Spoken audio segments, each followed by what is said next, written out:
Hi all. നമ്മൾ ഇന്ന് engineering ഫിസിക്സിൻ്റെ discuss ചെയ്യാൻ പോകുന്ന മൊഡ്യൂൾ എന്ന് പറയുന്നത് ഇലക്ട്രിക്കൽ കണ്ടക്ടിവിറ്റി എന്ന് പറയുന്ന മൊഡ്യൂളാണ്. അപ്പോൾ ഈ ഒരു മൊഡ്യൂൾ നമ്മൾ രണ്ട് ലെക്ചറായിട്ടായിരിക്കും ഡിസ്കസ് ചെയ്യാൻ പോകുന്നത്. ഫസ്റ്റ് ലെക്ചറാണ് ഇത്. ഇതിനകത്ത് നമ്മൾ നിങ്ങളുടെ ആ ഒരു മൊഡ്യൂൾ നിങ്ങൾ കണ്ടിട്ടുണ്ടല്ലോ, നമുക്ക് രണ്ട് പാർട്ടായിട്ടല്ലേ കൊടുത്തിരിക്കുന്നത്. അതിനകത്ത് ഫസ്റ്റ് പാർട്ടിനകത്ത് ക്ലാസിക്കൽ ഫ്രീ ഇലക്ട്രോൺ തിയറി, പിന്നെ Fermi Dirac distribution, band theory, ഇതൊക്കെ വെച്ചിട്ട് ഉള്ളൊരു ബേസിക് ആയിട്ടുള്ള കാര്യങ്ങളായിരിക്കും നമ്മൾ ഈ ഒരു ലെക്ചറിൽ ഡിസ്കസ് ചെയ്യാൻ പോകുന്നത്. ആൻഡ് അടുത്ത ലെക്ചറിൽ നമ്മൾ സൂപ്പർ കണ്ടക്ടേഴ്സ്, അങ്ങനെ രണ്ട് ലെക്ചർ കൊണ്ടിട്ട് നമ്മൾ ഈ ഒരു മൊഡ്യൂൾ കംപ്ലീറ്റ് ആക്കും. ഓക്കെ,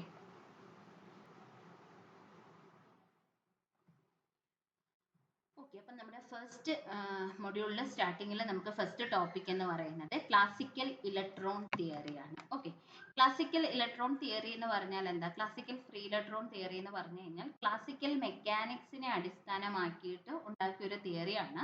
ഇത് ഡെവലപ്പ് ചെയ്തത് ഡ്രൂഡ് ആൻഡ് ലോറൻസ് എന്ന് പറഞ്ഞിട്ടുള്ള സയന്റിസ്റ്റ് ആണ്. അപ്പം നമ്മൾ 12th സ്റ്റാൻഡേർഡിൽ നമ്മൾ പഠിച്ചിട്ടുണ്ട് classical mechanics and quantum mechanics അല്ലേ. ക്ലാസിക്കൽ മെക്കാനിക്സിന് ഒരുപാട് ലിമിറ്റേഷൻസ് ഉണ്ട്. ക്ലാസിക്കൽ മെക്കാനിക്സിനെ എക്സ്പ്ലെയിൻ ചെയ്യാൻ പറ്റാത്ത കുറേ കാര്യങ്ങൾ ക്വാണ്ടം മെക്കാനിക്സ് ത്രൂ നമ്മൾ ഫിസിക്സിൽ എക്സ്പ്ലെയിൻ ചെയ്തിട്ടുണ്ട്. അപ്പം അതൊക്കെ നമ്മൾ സെക്കൻഡ് മൊഡ്യൂളിൽ, ഇനി ക്വാണ്ടം മെക്കാനിക്സ് എന്നുള്ള മൊഡ്യൂൾ പഠിക്കുമ്പം നിങ്ങൾക്കത് ക്ലിയർ ആവും. ഓക്കെ, അപ്പം ഇതിപ്പോൾ ക്ലാസിക്കൽ മെക്കാനിക്സിനെ ബേസ് ചെയ്തിട്ട് ഉണ്ടാക്കിയിരിക്കുന്ന ഒരു തിയറിയും അതിൻ്റെ കുറച്ച് പോസ്റ്റുലേറ്റ്സും ആണ്. അപ്പോൾ ഫസ്റ്റ് പോസ്റ്റുലേറ്റ് എന്താ പറയുന്നത്? A solid metal is composed of atom and atom have nucleus around which there are electrons revolving അല്ലേ. എന്ന് പറഞ്ഞാൽ നമുക്ക് എല്ലാവർക്കും അറിയാവുന്ന കാര്യങ്ങളാണ്. നമ്മളൊരു മെറ്റൽ എടുക്കുക, നമ്മളൊരു സോളിഡ് മെറ്റൽ എടുക്കുകയാണെങ്കിൽ ഇതിനകത്ത് എന്തുണ്ട്? കുറേ ആറ്റംസ് ഉണ്ട്. ഈ ആറ്റത്തിനകത്തെല്ലാം എന്തുണ്ട്? ന്യൂക്ലിയസ് ഉണ്ട്. ന്യൂക്ലിയസിന് ചുറ്റിനുമാണ് ഇലക്ട്രോൺസ് റിവോൾവ് ചെയ്യുന്നത് എന്നുള്ളത് നമ്മൾ ചെറിയ ക്ലാസ് മുതൽ പഠിക്കുന്ന കാര്യമാണ് അല്ലേ. ഇതാണ് ഫസ്റ്റ് പോസ്റ്റുലേറ്റ്. ഇനിയും സെക്കൻഡ് പോസ്റ്റുലേറ്റ് എന്താ പറയുന്നത്? സെക്കൻഡ് പോസ്റ്റുലേറ്റ് എന്ന് പറയുന്നത് in a metal the valence electron of an atom are free to move throughout the volume of the metal. അത് നമുക്കറിയാവുന്ന കാര്യമാണല്ലോ. വാലൻസ് ഇലക്ട്രോൺ എന്ന് പറഞ്ഞാൽ എന്താ? വാലൻസ് ബാൻഡ് എന്ന് പറഞ്ഞു കഴിഞ്ഞാൽ നമ്മുടെ ഔട്ടർ മോസ്റ്റ് ഷെല്ലിൽ കാണുന്ന ഇലക്ട്രോൺസിനെയാണ് നമ്മൾ വാലൻസ് ഇലക്ട്രോൺസ് എന്ന് വിളിക്കുന്നത് അല്ലേ.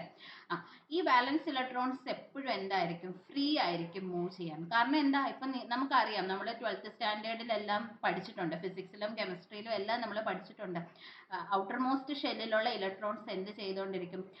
ഇപ്പം അവർക്ക് ഒരു കംപ്ലീറ്റ്ലി ഫിൽഡ് ഷെല്ലാവണം എങ്കിൽ മാത്രമേ അവർക്ക് എന്ത് ചെയ്യാൻ പറ്റത്തുള്ളൂ? ഒരു ഒക്റ്ററ്റ് അല്ലേ, സ്റ്റേബിൾ എന്ന് പറഞ്ഞിട്ടുള്ള ഒരു കണ്ടീഷൻ അറ്റൈൻ ചെയ്യാൻ പറ്റത്തുള്ളൂ. അപ്പോൾ ഈ വാലൻസ് ഇലക്ട്രോൺസ് എന്ത് ചെയ്യും? ഒന്നെങ്കിൽ ഇവര് ഇലക്ട്രോൺസിനെ ആർക്കെങ്കിലും കൊടുക്കാൻ ശ്രമിക്കും, അല്ലെങ്കിൽ മറ്റടുത്തുനിന്ന് ഇലക്ട്രോൺസിനെ വാങ്ങിക്കും. നമ്മൾ പഠിച്ചിട്ടുണ്ടല്ലോ അയോണിക് ബോണ്ട്, കോവാലന്റ് ബോണ്ട്, അതൊക്കെ. അപ്പോൾ അതാണ് വളരെ ബ്രീഫായിട്ട് ഇവിടെ പറയുന്നത്. വാലൻസ് ഇലക്ട്രോൺസിന് എപ്പോഴും ഫ്രീ ആയിട്ട് മൂവ് ചെയ്യാനുള്ള ഒരു എബിലിറ്റി ഉണ്ട് മെറ്റലിനകത്ത്. ഇനി അടുത്തത് എന്താ? തേർഡ് പോസ്റ്റുലേറ്റ് പറയുന്നത് the free electrons moves in a uniform potential field due to ions fixed in the lattice. ഇവിടെ ഈ ഫിക്സഡ് ലാറ്റിസ് എന്ന് പറഞ്ഞാൽ എന്താ? ഇവിടെ കണ്ടോ, ഈ ഒരു ഫിഗറിൽ നമ്മുടെ ഈ ഒരു റെഡ് ആയിട്ടുള്ള പോയിന്റ് കണ്ടില്ലേ? ഈ റെഡ് പോയിന്റ് ഒക്കെയാണ് നമ്മുടെ ഫിക്സഡ് ആയിട്ടുള്ള ലാറ്റിസ് പോയിന്റ് എന്ന് വിളിക്കുന്നത്. ഇലക്ട്രോൺസിനെയാണ് ഞാനിവിടെ ബ്ലൂ കളറിൽ കാണിച്ചിരിക്കുന്നത്, കണ്ടോ? അപ്പൊ ഇലക്ട്രോൺസ് എന്താ? Electrons moves in a uniform potential അല്ലെ. ഒരു ലാറ്റിസിനെ ബാധിക്കാതെ ഇലക്ട്രോൺസ് എന്ത് ചെയ്യുന്നു? ഒരു യൂണിഫോം പൊട്ടൻഷ്യലിൽ ഫ്രീ ആയിട്ട് ഉള്ള സ്പേസിൽ ഇതിനകത്തൂടെയൊക്കെ മൂവ് ചെയ്യും. അതാണ് തേർഡ് പോസ്റ്റുലേറ്റ് പറയുന്നത്. ഇനി ഫോർത്ത് ആൻഡ് ഫിഫ്ത്ത് പോസ്റ്റുലേറ്റ്സ് ആണ് നമുക്ക് കുറച്ച് ഇമ്പോർട്ടൻ്റ് ആയിട്ടുള്ള ഒരു പോസ്റ്റുലേറ്റ്. എന്താ പറയുന്നത്? ഫസ്റ്റ് ഈ ഫോർത്തും ഫിഫ്ത്തും പോസ്റ്റുലേറ്റും രണ്ടും ഡിപ്പെൻഡ് ആയിട്ടുള്ള ഒരു പോസ്റ്റുലേറ്റ് കേട്ടോ. ഫസ്റ്റ് കേസ് നമ്മൾ പറയുന്നത് ഇൻ ആബ്സെൻസ് ഓഫ് ഇലക്ട്രിക് ഫീൽഡും, ഫിഫ്ത്ത് പോസ്റ്റുലേറ്റിൽ നമ്മൾ പറയുന്നത് ഇൻ പ്രസൻസ് ഓഫ് ഇലക്ട്രിക് ഫീൽഡും. ഇവിടെ എന്ത് സംഭവിക്കും? നമ്മളിപ്പോൾ ഒരു സോളിഡ് മെറ്റൽ ആണെന്നുണ്ടെങ്കിൽ നമ്മൾ ഇലക്ട്രിക് ഫീൽഡ് ഒന്നും കൊടുക്കുന്നില്ല. ഇലക്ട്രിക് ഫീൽഡ് കൊടുക്കുന്നില്ല എന്ന് പറഞ്ഞാൽ നമ്മൾ എക്സ്റ്റേണലി ഒന്നും വോൾട്ടേജോ അല്ലെങ്കിൽ അങ്ങനെ ഒരു സോഴ്സ് ഒന്നും കണക്ട് ആക്കാതെ ഇരിക്കുമ്പോൾ ഇലക്ട്രോണിന് എന്ത് സംഭവിക്കും? ഇനി നമ്മൾ എക്സ്റ്റേണൽ ആയിട്ട് ഒരു ഇലക്ട്രിക് ഫീൽഡ് കൊടുത്തു കഴിഞ്ഞാൽ എന്ത് സംഭവിക്കും? Okay, in absence of an external electric field, the free electrons moves in random direction and collide with either positive ion fixed to the lattice or other free electrons and the collision are elastic in nature.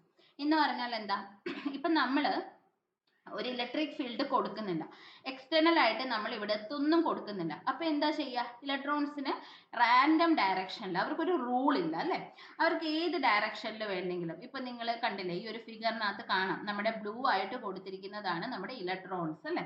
ഈ electrons എന്താ ചെയ്യുക, ഇതിനകത്തുകൂടി random ഡയറക്ഷനിൽ, അതിന് ഇഷ്ടമുള്ള ഡയറക്ഷൻസിൽ എങ്ങനെ വേണമെങ്കിലും അവര് move ചെയ്യും.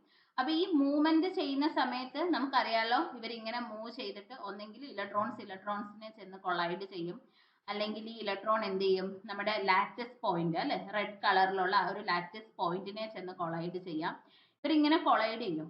സാധാരണ നമ്മൾ എന്താ ഫിസിക്സിൽ പഠിച്ചിട്ടുള്ളത്, ഒരു സാധനം മറ്റൊരു സാധനത്തിനെ ചെന്ന് ഇടിക്കുന്ന സമയത്ത് അവിടെ എന്ത് ചെയ്യും, എനർജി ട്രാൻസ്ഫർ ഉണ്ടാവും അല്ലെ. രണ്ട് ടൈപ്പ് ഓഫ് കൊളീഷൻസ് നമ്മൾ പഠിച്ചിട്ടുണ്ട്, എലാസ്റ്റിക് കൊളീഷനും ഇൻഎലാസ്റ്റിക് കൊളീഷനും. ഇവിടെ ഇലാസ്റ്റിക് കൊളീഷൻ ആണ് ഇവിടെ സംഭവിക്കുന്നത്. എന്ന് പറഞ്ഞാൽ എന്താ, ഇലാസ്റ്റിക് കൊളീഷൻ എന്ന് പറഞ്ഞു കഴിഞ്ഞാൽ നമ്മൾ ചെന്നിട്ട് മറ്റൊരാളെ ഇടിക്കുന്ന സമയത്ത് അവിടെ എന്താ സംഭവിക്കുക, നോ എനർജി ലോസ്, അവിടെ ഒരു എനർജി ട്രാൻസ്ഫർ ഉണ്ടാവുന്നില്ല. ഇൻഎലാസ്റ്റിക് കൊളീഷൻ എന്ന് പറഞ്ഞാൽ എന്താ, നമ്മൾ ഒരാളെ ചെന്ന് ഇരിക്കുന്ന സമയത്ത് എന്താ സംഭവിക്കുന്നത്, അവിടെ ഒരു എനർജി ട്രാൻസ്ഫർ ഉണ്ടാകുന്നു. അപ്പൊ ഇവിടെ നമ്മൾ പറയുന്ന കൊളീഷൻ എന്ന് പറഞ്ഞാൽ ഇലാസ്റ്റിക് കൊളീഷൻ ആണ്. എന്ന് പറഞ്ഞാൽ ഇലക്ട്രോൺ ചെന്ന് ലാറ്റിസിനെ ഇടിച്ചാലും ഇലക്ട്രോൺ ചെന്ന് മറ്റൊരു ഇലക്ട്രോണിനെ ഇടിച്ചാലും അവരിങ്ങനെ റാൻഡം ആയിട്ട് മൂവ് ചെയ്തുകൊണ്ടിരിക്കും. എനർജി ലോസോ എനർജി ഗെയിനോ അങ്ങനെയുള്ള തരത്തിലുള്ള കാര്യങ്ങളൊന്നും ഇവിടെ ഇല്ല. ഇനി നമുക്ക് ഇതാണ് ഫോർത്ത് പോസ്റ്റുലേറ്റ്. എന്താ പറയുന്നത്, when an electric field is applied to the metal, the free electrons are accelerated. The accelerated electrons moves in opposite direction of the applied എന്ന് മാത്രമേ ഞാൻ ഇവിടെ എഴുതിയിട്ടുള്ളൂ, നിങ്ങളത് മനസ്സിലാക്കണം. അപ്ലൈഡ് ഫീൽഡ് എന്ന് വെച്ചാൽ നമ്മൾ കൊടുത്തിട്ടുള്ള ഇലക്ട്രിക് ഫീൽഡ് കേട്ടോ. ഓക്കെ, അപ്പൊ ഇവിടെ എന്താ പറയുന്നത്, അതിന് മുന്നേ ആദ്യം തന്നെ നിങ്ങൾ മനസ്സിലാക്കേണ്ട ഒരു കാര്യം, ഇലക്ട്രിക് ഫീൽഡ് നമ്മൾ കുഞ്ഞു ക്ലാസ്സുകളിൽ പഠിച്ചിട്ടുണ്ട്. ഇലക്ട്രിക് ഫീൽഡിന്റെ ഡയറക്ഷൻ എന്താണെന്നാണ് നമ്മൾ പഠിച്ചിട്ടുള്ളത്. Electric field is always from positive to negative അല്ലെ.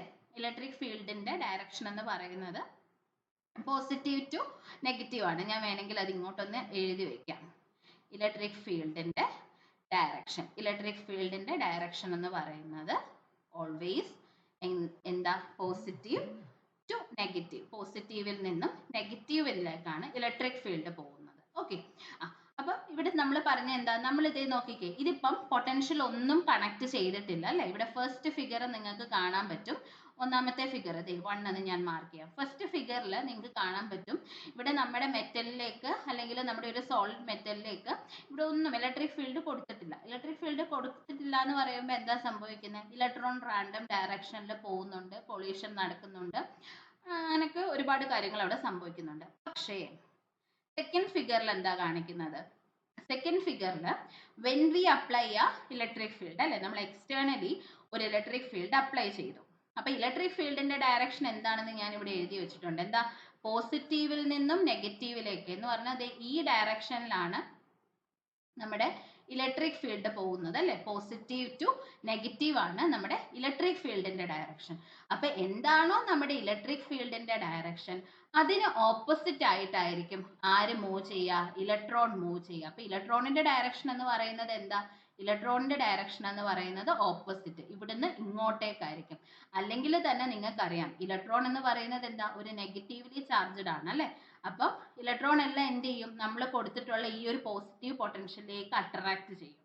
അതാണ് ഇവിടെ സംഭവിക്കുന്നത് കേട്ടോ. അപ്പൊ ഇലക്ട്രിക് ഫീൽഡ് അപ്ലൈ ചെയ്യാത്തപ്പം ഒരു റാൻഡം ഡയറക്ഷനിൽ നമ്മുടെ ഇലക്ട്രോൺസ് മൂവ് ചെയ്യും.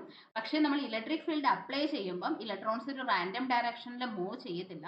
ഇലക്ട്രോൺസ് എല്ലാം കൂടിയിട്ട് ഒരേ ഡയറക്ഷനിലായിരിക്കും മൂവ് ചെയ്യുക. ഡയറക്ഷൻ എന്തായിരിക്കും, പോസിറ്റീവ് പൊട്ടൻഷ്യലിലേക്കായിരിക്കും മൂവ് ചെയ്യുക. ക്ലിയർ ആയല്ലോ?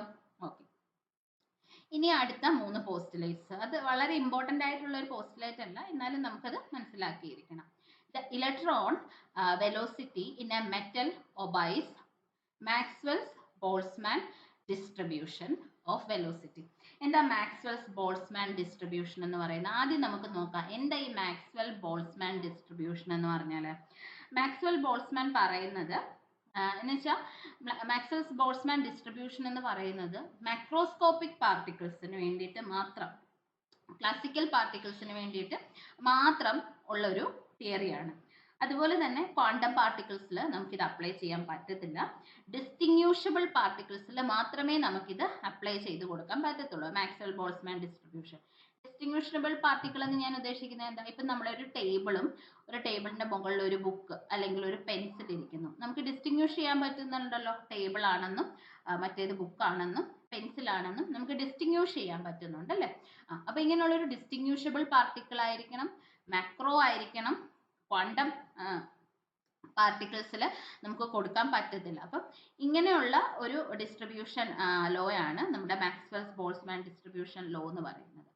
അപ്പൊ ഇലക്ട്രോൺസ് എല്ലാം എന്ത് ചെയ്യുന്നുണ്ട്, മാക്സ്വെൽസ് ബോൾസ്മാൻ ഡിസ്ട്രിബ്യൂഷൻ എന്ന് പറഞ്ഞാൽ എന്താ മീൻ ചെയ്യുന്നത്, ക്ലാസിക്കൽ തിയറിനെയാണ് ഇവിടെ നമ്മൾ ഡിപ്പെൻഡ് ചെയ്യുന്നതെന്ന്. ഇലക്ട്രോണിന്റെ വെലോസിറ്റി ആയാലും അവരുടെ മൂവ്മെന്റ് ആയാലും എല്ലാം എന്താ ഡിപ്പെൻഡ് ചെയ്യുന്നത്, ക്ലാസിക്കൽ തിയറീസിനെ ഡിപ്പെൻഡ് ചെയ്യുന്നുള്ളൂ. നമ്മൾ ക്വാണ്ടം ലെവലിലേക്ക് പോകുന്നില്ല. അതാണ് നമ്മളിവിടെ പറയുന്നത്. The movement of the free electrons obeys the classical kinetic theory of gases. അതാണ് 7ാമത്തെ പോസ്റ്റ്ലേറ്റ്. എന്ന് പറഞ്ഞാൽ എന്താ, ഒരു ഗ്യാസ് ആയിട്ട് നമ്മൾ കൺസിഡർ ചെയ്യുക ഇലക്ട്രോണിനെ. ഗ്യാസ് മോളിക്യൂളിന്റെ പ്രത്യേകത എന്താ, അത് ഏതൊരു കണ്ടെയ്നറിനകത്താണോ ഗ്യാസിനെ നമ്മൾ ഫില്ല് ചെയ്ത് വെച്ചിരിക്കുന്നത് ആ കണ്ടെയ്നറിൽ ത്രൂ ഔട്ട് എന്താ ചെയ്യാം, മൂവ് ചെയ്യാൻ കപ്പാസിറ്റി ഉണ്ട് അല്ലെ. ഗ്യാസിനകത്ത് മോളിക്യൂൾസുകൾ തമ്മിൽ എങ്ങനെയാ, ഭയങ്കര സ്പേസിങ് ഉണ്ട്. അപ്പം മോളിക്യൂൾസ് എന്തായിട്ടാ ഒരു റാൻഡം ഡയറക്ഷനിൽ ഇങ്ങനെ ആ ഒരു കണ്ടെയ്നർ അല്ലെങ്കിൽ എവിടെയാണോ അതിനെ ഒക്കുപ്പൈ ചെയ്ത് വെച്ചിരിക്കുന്നത് അതിനകത്ത് ഇങ്ങനെ മൂവ് ചെയ്യും അല്ലെ. അത് തന്നെയാണ് ഇലക്ട്രോണിനെ നമ്മൾ പറയുന്നത്. അപ്പം gas kinetic classical kinetic theory of gases ആയിട്ട് നമ്മൾ ഗ്യാസിന്റെ സ്ഥാനത്ത് ആരെ കാണുന്നു, ഇലക്ട്രോൺസിനെ കാണുന്നു. അപ്പൊ ഗ്യാസ് മൂവ് ചെയ്യുന്നത് പോലെ തന്നെയാണ് ഇലക്ട്രോൺസ്, ഫ്രീ ഇലക്ട്രോൺസ് ഒരു മെറ്റലിനകത്ത് മൂവ് ചെയ്യുന്നത്. അതാണ് 7th പോസ്റ്റ്ലേറ്റ് പറയുന്നത്. ഇനി 8th പോസ്റ്റ്ലേറ്റ്. 8th പോസ്റ്റ്ലേറ്റ് എന്താ പറയുന്നത്, the electric conduction is due to the free electrons only. അതൊക്കെ അത് നമുക്കറിയാവുന്ന കാര്യങ്ങളാണ്. എന്തുകൊണ്ടാണ് നമ്മൾ കണ്ടക്ഷൻ സംഭവിച്ചു എന്ന് പറയുന്നത്, അല്ലെങ്കിൽ ഒരു കണ്ടക്ടറിനകത്ത് കണ്ടക്ഷൻ സംഭവിച്ചു എന്ന് നമ്മൾ എങ്ങനെയാ പറയാ, ഇലക്ട്രോൺസിന്റെ മൂവ്മെന്റ് കൊണ്ടല്ലേ. ഇലക്ട്രോണിന്റെ മൂവ്മെന്റിനെയാണ് നമ്മൾ കറണ്ട് എന്ന് വിളിക്കുന്നത്, അതിനെയാണ് നമ്മൾ കണ്ടക്ഷൻ എന്ന് വിളിക്കുന്നത് അല്ലെ. അതാണ് 8th പോസ്റ്റ്ലേറ്റ് പറയുന്നത്. Electric conduction is due to the free electrons only. Free ആയിട്ടിരിക്കുന്ന ഇലക്ട്രോൺസ് മൂവ് ചെയ്യും. നമ്മുടെ ഇങ്ങനെ ബൗണ്ട് ആയിട്ട് കിടക്കുന്ന അല്ലെങ്കിൽ ടൈറ്റ്ലി പാക്ഡ് ആയിട്ട് ഇലക്ട്രോണിന് മൂവ് ചെയ്യാൻ ബുദ്ധിമുട്ടായിരിക്കും. ഫ്രീ ഇലക്ട്രോൺസിന് എങ്ങനെ വേണമെങ്കിലും മൂവ് ചെയ്യാം. അവർ റാൻഡം ആയിട്ട് മൂവ് ചെയ്യും. ഇലക്ട്രിക് ഫീൽഡ് അപ്ലൈ ചെയ്യുമ്പോൾ പോസിറ്റീവ് പൊട്ടൻഷ്യലിന്റെ അവിടേക്ക് മൂവ് ചെയ്യും. അപ്പൊ ഫ്രീ ഇലക്ട്രോൺസിന്റെ മൂവ്മെന്റ് ആണ് ഡ്രോബാക്സിന് കാരണമാക്കുന്നത്. സക്സസ് എന്ന് പറഞ്ഞു കഴിഞ്ഞാൽ കുറെ കാര്യങ്ങൾ ക്ലാസിക്കൽ ഫ്രീ ഇലക്ട്രോൺ തിയറി ചെയ്യാൻ പറ്റും. ഫ്രീ ഇലക്ട്രോൺ പക്ഷേ കുറെ ലിമിറ്റേഷൻസ്. ഓക്കെ, അതാണ് ഇനി നമുക്ക് ഡിസ്കസ് ചെയ്യുന്നത്. ഫസ്റ്റ് സക്സസ് എന്താ, it is used to verify Ohm's law. Ohm's law നമുക്ക് എല്ലാം അറിയാമായിരിക്കുമല്ലോ, current flowing through a conductor എന്ന് പറയുന്നത്. നമ്മളത് പഠിച്ചിട്ടുണ്ട് ഓംസ് ലോ അല്ലേ. ഓംസ് ലോ എന്ന് പറയാം. ഓംസ് ലോ വെരിഫൈ ചെയ്യാൻ വേണ്ടിയിട്ട് പറ്റുന്നുണ്ട്. ക്ലാസിക്കൽ ഫ്രീ ഇലക്ട്രോൺ തിയറി ഉപയോഗിച്ചിട്ട് നമുക്ക് ഓംസ് ലോ വെരിഫൈ ചെയ്യാൻ പറ്റുന്നുണ്ട്. അടുത്തത് എന്താ, it is used to explain electrical conductivity and thermal conductivity of a metal. ഒരു മെറ്റലിന്റെ electrical conductivity sigma is equal to എന്ന് പറഞ്ഞിട്ട് നമുക്കൊരു പർട്ടിക്കുലർ വാല്യൂ കിട്ടും. അത് എക്സ്പ്ലെയിൻ ചെയ്യാൻ പറ്റുന്നുണ്ട്. അതുപോലെ തന്നെ തെർമൽ കണ്ടക്ടിവിറ്റി അതും എക്സ്പ്ലെയിൻ ചെയ്യാൻ പറ്റുന്നുണ്ട് നമുക്ക് ക്ലാസിക്കൽ ഫ്രീ ഇലക്ട്രോൺ തിയറി ഉപയോഗിച്ചിട്ട്. പിന്നീട് മെറ്റൽസിന്റെ ഒപ്റ്റിക്കൽ പ്രോപ്പർട്ടീസ് എന്ന് പറഞ്ഞാൽ ലൈറ്റ് റിലേറ്റഡ് ആയിട്ടുള്ള പ്രോപ്പർട്ടീസ് അല്ലെ, അതൊക്കെ എക്സ്പ്ലെയിൻ ചെയ്യാൻ പറ്റുന്നുണ്ട്. ഇനിയും ഡ്രോബാക്സ് എന്താന്ന് നോക്കിക്കേ. ഫസ്റ്റ് ഡ്രോബാക്ക്, ഇത് നമ്മൾ ആദ്യം തന്നെ ഡിസ്കസ് ചെയ്ത കാര്യമാണ്. മാക്രോസ്കോപ്പിക് തിയറി അല്ലേ, നമുക്ക് ക്ലാസിക്കൽ പാർട്ടിക്കിൾസിൽ മാത്രമേ ഇത് കൊടുക്കാൻ പറ്റത്തുള്ളൂ. ക്വാണ്ടം മെക്കാനിക്കൽ പാർട്ടിക്കിൾസിലേക്ക് നമ്മൾ പോയി കഴിഞ്ഞാൽ നമുക്ക് ഈ ഒരു തിയറിനെ അവിടെ അപ്ലൈ ചെയ്യാൻ പറ്റത്തില്ല. അതാണ് ഫസ്റ്റ് ഡ്രോബാക്ക്. സെക്കൻഡ് ഡ്രോബാക്ക് എന്താ, according to classical theory all the free electrons will absorb energy, but quantum free electron theory states that only few electrons will absorb energy. അപ്പോൾ ഇതാണ് രണ്ടാമത്തെ ഡ്രോബാക്ക്. ക്ലാസിക്കൽ തിയറി അനുസരിച്ചിട്ട് എന്താ പറയുക, എല്ലാ free ഇലക്ട്രോൺസിനും energy absorb ചെയ്യാൻ പറ്റും. പക്ഷെ ക്വാണ്ടം ഫ്രീ ഇലക്ട്രോൺ തിയറി എന്താ പറയുക, എല്ലാത്തിനും എന്താ ചെയ്യുക, അബ്സോർബ് ചെയ്യാൻ പറ്റത്തില്ല. ചില സ്പെസിഫൈഡ് ഇലക്ട്രോൺസിന് മാത്രമേ അബ്സോർബ് ചെയ്യാൻ പറ്റത്തുള്ളൂ. അപ്പൊ അതും പ്രോപ്പറായിട്ട് ക്ലാസിക്കൽ തിയറിക്ക് എക്സ്പ്ലെയിൻ ചെയ്യാൻ പറ്റിയില്ല. പിന്നെ നമ്മുടെ കുറച്ച് എക്സ്പെരിമെന്റൽ ആയിട്ടുള്ള കാര്യങ്ങളുണ്ടല്ലോ, photo electric effect, Compton effect, paramagnetism, ferromagnetism, ഇതൊന്നും ക്ലാസിക്കൽ ഫ്രീ ഇലക്ട്രോൺ തിയറിക്ക് എക്സ്പ്ലെയിൻ ചെയ്യാൻ പറ്റിയിട്ടില്ല. കാരണം എന്താ, ഇപ്പൊ ഫോട്ടോ ഇലക്ട്രിക് എഫക്റ്റ് ആയാലും നമ്മൾ പഠിച്ചിട്ടുണ്ട്, 12th സ്റ്റാൻഡേർഡിലൊക്കെ നമ്മൾ പഠിച്ചിട്ടുണ്ട്. ഫോട്ടോ ഇലക്ട്രിക് എഫക്റ്റ് എന്ന് പറഞ്ഞാൽ എന്താ, ഒരു മെറ്റലിന്റെ സർഫസിലേക്ക് ലൈറ്റ് വന്ന് വീഴുമ്പം മെറ്റൽ സർഫസ് എന്ത് ചെയ്യും, ഇലക്ട്രോൺ എമിറ്റ് ചെയ്യുമെന്ന് നമ്മൾ പഠിച്ചിട്ടുണ്ട്. ഇവിടെ കുറച്ച് ക്വാണ്ടം മെക്കാനിക്കൽ കാര്യങ്ങളൊക്കെ ഉപയോഗിച്ചിട്ടൊക്കെയാണ് ഐൻസ്റ്റീൻ ഈ ഒരു എഫക്റ്റ് പ്രൂവ് ചെയ്യുന്നതൊക്കെ. അപ്പം ക്ലാസിക്കൽ മെക്കാനിക്സ് വെച്ച് നോക്കിയപ്പം ഈ ഫോട്ടോ ഇലക്ട്രിക് എഫക്റ്റ്, അതുപോലെ തന്നെ കോംപ്റ്റൺ എഫക്റ്റ്, പാരാമാഗ്നറ്റിസം, ഫെറോമാഗ്നറ്റിസം ഒന്നും തന്നെ ക്ലാസിക്കൽ ഫ്രീ ഇലക്ട്രോൺ തിയറിക്ക് എക്സ്പ്ലെയിൻ ചെയ്യാൻ പറ്റിയിട്ടില്ല. അതുപോലെ തന്നെ സെമി കണ്ടക്ടേഴ്സിന്റെ കേസിലുള്ള ഇലക്ട്രിക്കൽ കണ്ടക്ടിവിറ്റി എക്സ്പ്ലെയിൻ ചെയ്യാൻ പറ്റുന്നുണ്ട് ക്ലാസിക്കൽ ഫ്രീ ഇലക്ട്രോൺ തിയറി. ആ ഒരു electrical conductivity of A conductor നമ്മൾ പഠിക്കും, അടുത്ത ഡെറിവേഷൻ അതാ നമ്മൾ പഠിക്കാൻ പോകുന്നത്. പക്ഷേ സെമി കണ്ടക്ടേഴ്സിന്റെയും ഇൻസുലേറ്റേഴ്സിന്റെയും കേസിൽ ഇലക്ട്രിക്കൽ കണ്ടക്ടിവിറ്റി എക്സ്പ്ലെയിൻ ചെയ്യാൻ ആർക്ക് പറ്റിയില്ല, ക്ലാസിക്കൽ ഫ്രീ ഇലക്ട്രോൺ തിയറിക്ക് പറ്റിയില്ല. അടുത്തത് dual nature of light radiation cannot be explained. Dual nature of light radiation എന്ന് പറഞ്ഞാൽ എന്താ, ലൈറ്റ് എന്ന് പറയുന്നതിന് വേവ് ആയിട്ടും പാർട്ടിക്കിൾ ആയിട്ടും ബിഹേവ് ചെയ്യാൻ പറ്റും, അതല്ലേ നമ്മുടെ ഡ്യുവൽ നേച്ചർ എന്ന് പറയുന്നത്. ഈ ഒരു കാര്യം നമ്മുടെ ക്ലാസിക്കൽ ഫ്രീ ഇലക്ട്രോൺ തിയറിയിൽ പറ്റിയില്ല. ക്ലാസിക്കൽ ഫ്രീ ഇലക്ട്രോൺ തിയറിയിൽ എന്താ, നമ്മൾ കംപ്ലീറ്റ്ലി ഇലക്ട്രോണിനെ ഒരു പാർട്ടിക്കിൾ ആയിട്ടാണ് കൺസിഡർ ചെയ്യുന്നത്. പക്ഷേ ക്വാണ്ടം മെക്കാനിക്സിൽ ചെല്ലുമ്പോഴത്തേക്ക് നമ്മൾ എന്താ ചെയ്യുക, ഇതിനെ ഒരു പാർട്ടിക്കിൾ ആയിട്ടും വേവ് ആയിട്ടും കൺസിഡർ ചെയ്യുന്നുണ്ട്. അതുകൊണ്ട് തന്നെ ക്ലാസിക്കൽ ഫ്രീ ഇലക്ട്രോൺ തിയറിക്ക് ആ ഒരു ഡ്യുവൽ നേച്ചർ, വേവ് നേച്ചറിനെ സ്പെഷ്യൽ ആയിട്ട് പറയുവാണെങ്കിൽ വേവ് നേച്ചറിനെ അങ്ങോട്ട് അക്സെപ്റ്റ് ചെയ്യാൻ, അല്ലെങ്കിൽ അതിനെ കുറിച്ചിട്ട് ഒന്നും ഡീറ്റെയിൽ ആയിട്ട് പറയാൻ പറ്റിയിട്ടില്ല. അപ്പൊ ഇതൊക്കെയാണ് success and drawbacks of classical free electron theory.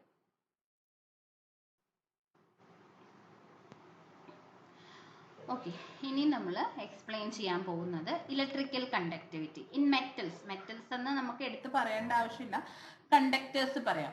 നമ്മൾ പറഞ്ഞില്ലേ ക്ലാസിക്കൽ ഫ്രീ ഇലക്ട്രോൺ തിയറിക്ക് എന്ത് പറയാൻ പറ്റുന്നില്ല, ഇൻസുലേറ്റേഴ്സിൻ്റെയും എന്താ സെമി കണ്ടക്ടേഴ്സിൻ്റെയും കേസിൽ ഇലക്ട്രിക്കൽ കണ്ടക്ടിവിറ്റിയുടെ ആ ഒരു എക്സ്പ്ലനേഷൻ പറയാൻ പറ്റുന്നില്ല അല്ലേ. ഓക്കെ, പക്ഷേ മെറ്റൽസിന്റെ ഇലക്ട്രിക്കൽ കണ്ടക്ടിവിറ്റിയുടെ ഒരു എക്സ്പ്ലനേഷൻ സക്സസ്ഫുള്ളി കൊണ്ടുവരാൻ പറ്റിയിട്ടുണ്ട്. അപ്പൊ അതാണ് നമ്മൾ നോക്കാൻ പോകുന്നത്, electrical conductivity in metal. Okay, അപ്പൊ നമുക്ക് ഒരു മെറ്റൽ കണ്ടക്ടറിനെ ഇവിടെ കൺസിഡർ ചെയ്തിട്ടുണ്ട് ഫിഗറിൽ. ഈ മെറ്റൽ കണ്ടക്ടറിന്റെ ലെങ്തിനെ L എന്നും ഏരിയനെ A എന്നും നമ്മൾ പറയുന്നുണ്ട്. ഓക്കെ ഓക്കെ, ശരി, നോക്കിക്കോ. Let us consider a conductor of length L and ആണ് ഇവിടെ, ഞാനത് തിരുത്താമേ, 1 minute. AND ആണ് കേട്ടോ. ഓക്കെ ഓക്കെ, നോക്കിക്കോ. Let us consider a conductor of length L and area of cross section A. അപ്പൊ നമ്മൾ കണ്ടക്ടറിന്റെ ലെങ്തിനെ L എന്നും ഏരിയനെ A എന്നും നമ്മൾ കൺസിഡർ ചെയ്തു. ഇത് നിങ്ങൾ ചെയ്തിട്ടുള്ള ഒരു ഡെറിവേഷൻ ആയിരിക്കും. ഇതിന്റെ കുറച്ച് ഭാഗങ്ങളൊക്കെ നമ്മൾ 12th സ്റ്റാൻഡേർഡിൽ ഓംസ് ലോ ഒക്കെ ചെയ്യുന്ന സമയത്ത് നമ്മൾ ചെയ്തിട്ടുള്ള ഒരു ഡെറിവേഷൻ ആട്ടോ. അപ്പൊ നമ്മൾ പഠിച്ച കാര്യങ്ങളാണ്, പക്ഷെ എന്നാലും ഞാൻ ഡീറ്റെയിൽ ആയിട്ട് ഇവിടെ എഴുതി വെച്ചിട്ടുണ്ട് കേട്ടോ. ഒന്ന് നോക്കിയാൽ മതി, മനസ്സിലാവും. Okay, volume of the conductor. അങ്ങനെയാണെങ്കിൽ നമുക്ക് വോളിയം എങ്ങനെ എഴുതാം, ഏരിയയും ലെങ്ത്തും ഉള്ള ഒരു സാധനമാണെങ്കിൽ അതിന്റെ വോളിയത്തിനെ നമ്മൾ എങ്ങനെ എഴുതുന്നത്, ഏരിയ ഇൻറ്റു ലെങ്ത് എന്ന് എഴുതാം. ഏരിയ എയും ലെങ്ത് എല്ലും ആയതുകൊണ്ട് നമുക്ക് AL എന്ന് എഴുതാം, AL എന്ന് നമുക്ക് പറയാം. ഓക്കെ, ഇനി നോക്കിക്കേ, if there are n number of electrons, ഈ മൈനസ് എന്ന് ഞാൻ ഈ കൊടുത്തിരിക്കുന്ന ഇലക്ട്രോണിനെ ഞാൻ ഷോർട്ട് ആയിട്ട് ഇത് ചെയ്തതാ കേട്ടോ. If there are n number of electrons per unit volume of metal. അപ്പം n എന്ന് പറയുന്നത് നമ്പർ അല്ല, number of electrons per unit volume ആണ് കേട്ടോ. ക്യാപിറ്റൽ N/N/V എന്ന് പറയുന്ന ഒരു ക്വാണ്ടിറ്റി ആണ് നമ്മൾ ഈ സ്മോൾ n എന്ന് പറഞ്ഞെടുക്കുന്നത്. ഓക്കെ, അപ്പം നമ്മുടെ ഈ ഒരു കണ്ടക്ടറിൽ number of electrons per unit volume എന്ന് പറയുന്നത് സ്മോൾ n ആയിട്ട് നമ്മളങ്ങ് കൺസിഡർ ചെയ്യുകയാണെങ്കിൽ ഇനിയും നമുക്ക് എങ്ങനെ എഴുതാം, ടോട്ടൽ നമ്പർ ഓഫ് ഇലക്ട്രോൺ. മെറ്റലിന്റെ വോളിയം എന്ന് പറയുന്നത് A/L ആണ്. അപ്പൊ ആ വോളിയത്തിൽ കാണുന്ന n നമ്പർ ഓഫ് ഇലക്ട്രോൺസും കൂടി ഉണ്ടെങ്കിൽ നമുക്ക് ടോട്ടൽ ഇലക്ട്രോൺസ് ഇൻ ദ മെറ്റലിനെ എങ്ങനെ എഴുതാം, ALN എന്ന് എഴുതാം. A area, length, number of electrons. Okay, അത്രയും മനസ്സിലായല്ലോ. ഇനി അടുത്തത്, If E is the charge of the electron, നമ്മളിവിടെ ഇലക്ട്രോൺ മൈനസ് ആണ് വരുന്നത്, പക്ഷെ നമുക്ക് എക്സ്പ്ലനേഷൻ ചെയ്യാൻ എളുപ്പം മാഗ്നിറ്റ്യൂഡ് മാത്രം എടുത്തോണ്ട്, അതുകൊണ്ട് നമ്മൾ എന്ത് എടുക്കുന്നില്ല, ഈ മൈനസ് സിമ്പൽ എടുക്കുന്നില്ല. തൽക്കാലം നമ്മൾ ഇ എന്നുള്ള ഇതിൽ നമുക്ക് എടുക്കാം. Okay, if E is the charge of the electron then the total charge Q due to all electrons in the conductor. അപ്പം നമ്മുടെ കണ്ടക്ടറിൽ ഒരു ഇലക്ട്രോൺ അല്ല ഉള്ളത് അല്ലെ, ഒരുപാട് ഇലക്ട്രോൺസ് ഉണ്ട്.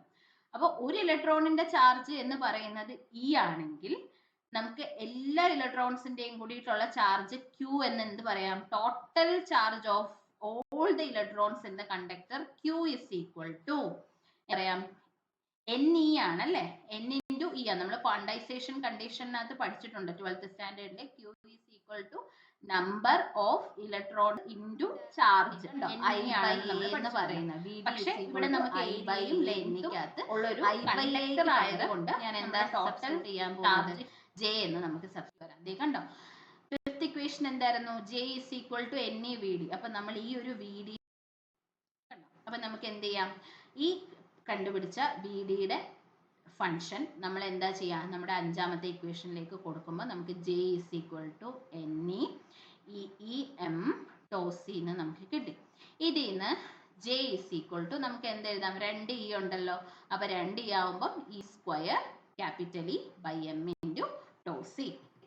ഇനി നോക്കിക്കേ, നമ്മൾ നേരത്തെ പഠിച്ചിട്ടുണ്ട് അല്ലെ, ചെറിയ ക്ലാസ്സിൽ നമ്മൾ പഠിച്ചിട്ടുള്ള ഓംസ് ലോ എന്താ പഠിച്ചിട്ടുള്ളത്, current passing through a conductor എന്ന് പറയുന്നത് directly proportional to voltage applied ആണ്, I is equal to VR ആണെന്നൊക്കെ നമ്മൾ പഠിച്ചിട്ടുണ്ട് അല്ലെ. അതല്ല, നമ്മൾ ആ 12th സ്റ്റാൻഡേർഡിൽ തന്നെ നമ്മൾ വേറൊരു ഇക്വേഷൻ പഠിച്ചിട്ടുണ്ടല്ലോ, ഓംസ് ലോയുടെ മൈക്രോസ്കോപ്പിക് ഫോം അല്ലെങ്കിൽ വെക്ടർ ഫോം എന്നൊക്കെ പറഞ്ഞിട്ട് നമ്മൾ പഠിച്ചിട്ടില്ലേ. കറണ്ട് ഡെൻസിറ്റിനെ അവിടെ നമ്മൾ പറയുന്നത്.